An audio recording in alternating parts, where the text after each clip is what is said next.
The National Weather Service in Cleveland has issued a severe thunderstorm warning for Lorain County, Cuyahoga County, until 11 a.m. Eastern Daylight Time. That's for us. At 9:55 a.m. Eastern Daylight Time, the National Weather Service Doppler radar indicated a severe thunderstorm capable of producing quarter-size hail and damaging winds in excess of 60 miles per hour.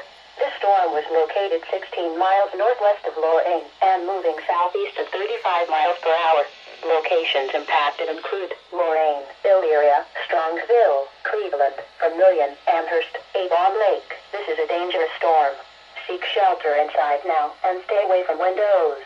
Please report hail and strong winds to the National Weather Service by calling toll-free 877-633-6772 when you can do so safely. Repeating, a severe thunderstorm warning has been issued until 11 a.m. Eastern Daylight Time for the following counties in Ohio, Cuyahoga, and Lorain.